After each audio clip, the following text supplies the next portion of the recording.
বুঝবো। আজকে থেকে তোমরা দুজনই আমার নিজের সন্তান। যাক, আমার বউ দুই ছেলেকেই ভালোবাসে। আজকে খাবারে লবণ মিশিয়ে টমিকে শায়েস্তা করব। ওয়াক্ফু, লবণে খাবার বিষটা হয়ে গেছে। এই খাবারে লবণ কে মিশিয়েছে সত্যি করে বল। বাবা, আমি দেখেছি টমি খাবারে লবণ মিশিয়েছে। না বাবা। আবার মিথ্যা কথা বলছিস? বাবা আমাকে ভুল বুঝে এভাবে মারলো।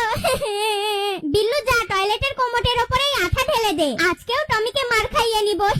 হাগু চেপেছে, তাড়াতাড়ি টয়লেটে যাই। টমি ঘুমায় গেছে, আঠাটা এখানেই রেখে যাই। ওরে বাবারে, কোমোটের সাথে আমার পাছা আটকে গেছে। জোরে আমাকে ধরে টান দাও। আজকে টমিকে উচিত শিক্ষা দিব। বাবা দেখো, টমির হাতে আঠার কৌটা। বেয়াদবির একটা সীমা থাকা উচিত। যা, তুই আমার বাড়ি থেকে বের হয়ে যা। সৎ মা আর ভাই আমাকে বাড়ি থেকে বের করে দেওয়ার জন্য ইচ্ছা করে এগুলো করেছে।